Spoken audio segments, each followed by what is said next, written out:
This is my resubmission of my first assignment in the sports coaching module. Firstly, I'm going to go back over Mo Hopkins. Mo Hopkins is a good innovator because he comes up with a variety of different techniques and tactics. This is like before the game, in the pre-talk, talking to the team, and throughout the game too, based on the situation which is happening and what type of game it is. For example, if it's a cup game, he may approach the game in a different manner to what as if it was a league game, depending on what result he wants to get out of the game.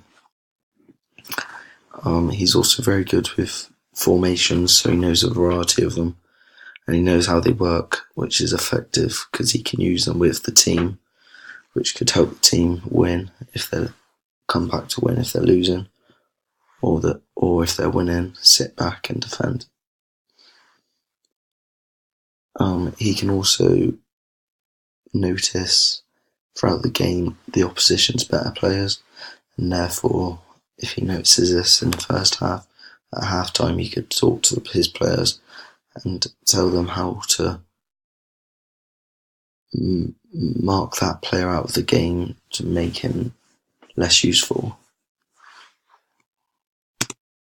Onto the knowledge of coach environment. Mo has years of experience as a coach. He has been at various clubs throughout the country, mainly the Southwest, and he's coached a lot of different age groups, from youth football to adult football. And all of these years of experience give him the best knowledge of the environment that he coaches in. He knows his surroundings very well, where the nearest fire exit are, the meeting points, the change rooms of the venue, where the venue is, and as a coach, this makes him a real useful and effective coach, and it helps the communication between him and his players really good, and it's very effective. On to Carly Martin. Carly Martin is a good friend.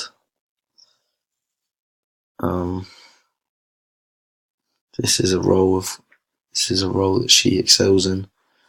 She's a very approachable person to come to, and as a non-elite coach, being a good friend is really important because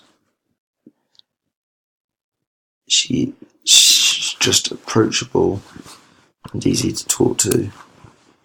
She's a good listener as well, which makes her players feel more comfortable going up to her and talking to her if they ever have a problem about anything, if that's to do with the sport or outside of the sport. So that's why she's a really good friend. She's also very organised, which helps on game days as well, or outside of it as well, if her players do ever need any help. She's of responsibility that she has is equal opportunities. She endeavours to give everyone a game, and she is also fair with her team and her decisions. So, like, if players train regularly week in, week out, then she will reward them by giving them the start in a game, even if they're not one of the better players, and then she'll start one of the better players on the bench. So this is why she's really good at giving everyone opportunities, and it's an important responsibility to have as a coach. She uses that responsibility very well and excels in it.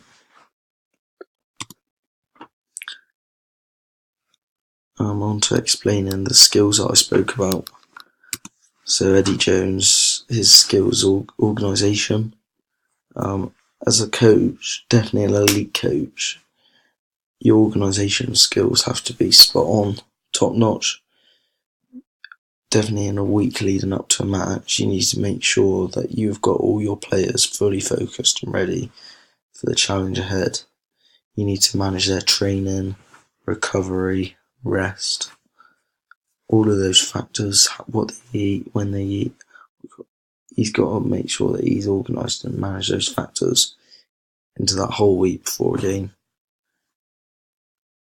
He needs to go through with his team, give them all the important information about the opposition. This will make them then be as ready and as organised as possible as a team and individuals for the game.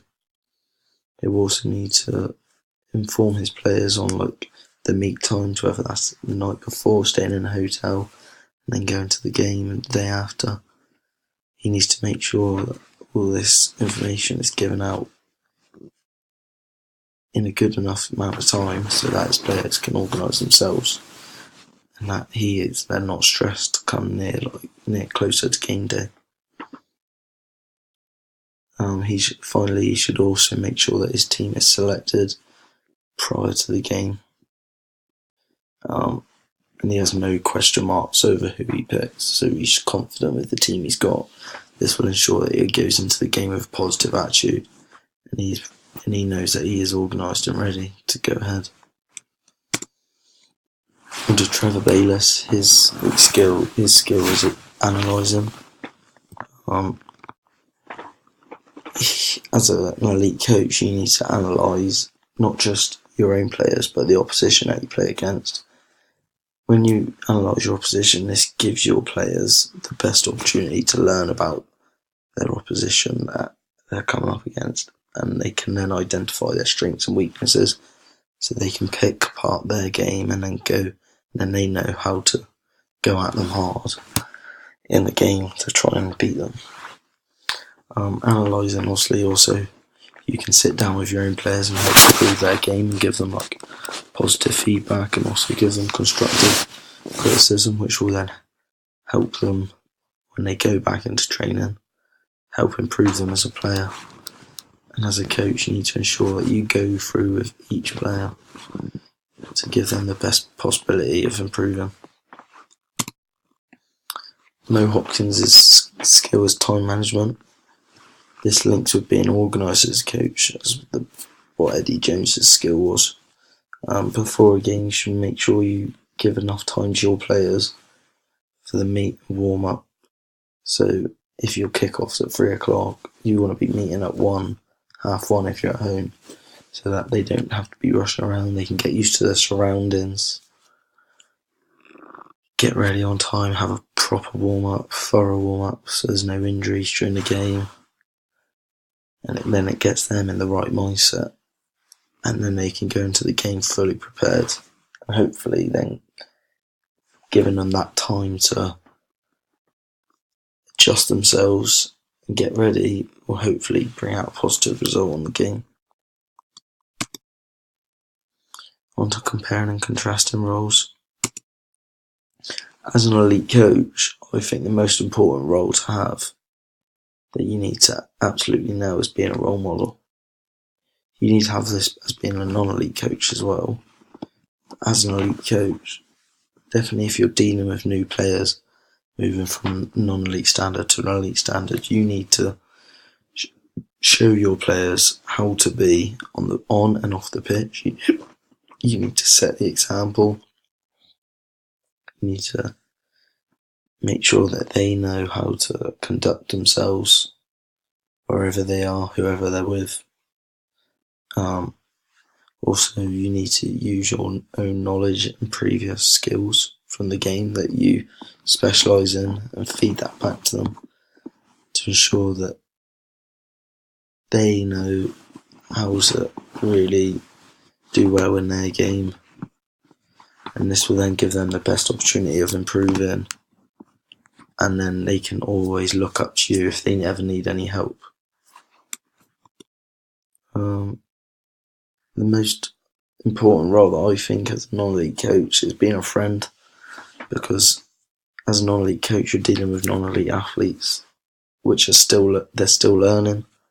You need to make them feel as welcome as possible to the game. And if you're that approachable kind of coach, then it makes them feel a lot more comfortable it makes them feel a lot more comfortable going to you if they ever have any problems, because it's not as professional, and they won't feel scared to come to you if they do have those problems, because it's much more laid back. So being a good friend as a non-elite coach is essential, because it makes you look like you're always there for them and you're happy to help them, which you need as any coach, not just a non-elite coach. Comparing, contrasting responsibilities. Professional conduct is probably what I think is the most important responsibility for an elite coach.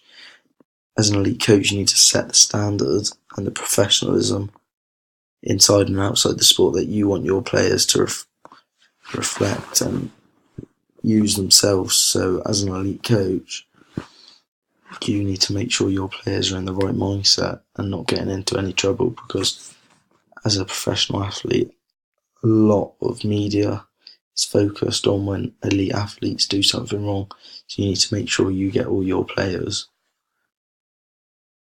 in that right mindset and make sure they have the right attitude to succeed and not go off doing stupid things. And definitely on match day, as a coach, you need to be professional in your job. Make sure your players aren't going off and bringing the standard of your team down. Equal opportunities is probably what I see as the most important responsibility for a non-elite coach. You need to keep all your players, whether they're new or old, interested in the sport. You need to give everyone game time. You need to identify when someone's doing well, even if they're not your better player. You need to identify when they're doing well and give them that opportunity to prove themselves to you that they are as good as your better players. So as a non-elite coach, it is important you keep that quality throughout your team and ensure that everyone is given that opportunity to show themselves to you why they are good enough to start. Comparing and contrasting skills, this is my final one. I see analysing as the most important skill for an elite coach. It is vital as a coach, as any coach, that you give as much feedback as possible to your players. As an elite coach, it's much easier for you to analyse your players as you have the technology and all the equipment to do so. And it's easier for you to go out to analyse your opponents, give feedback to your players so they know what to do when they play them. It's easier for you to analyse your players and give them positive and negative feedback.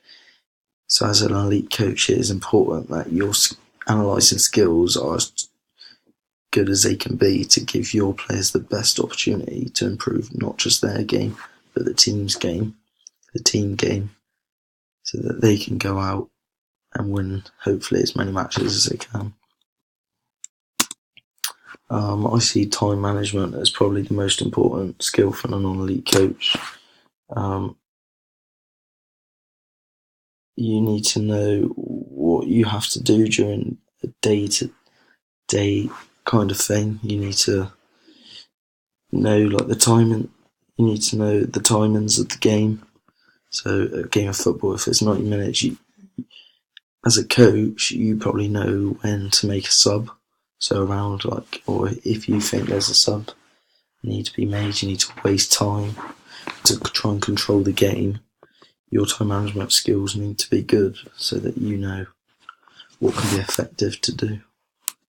And your time management skills need to be good so that you know,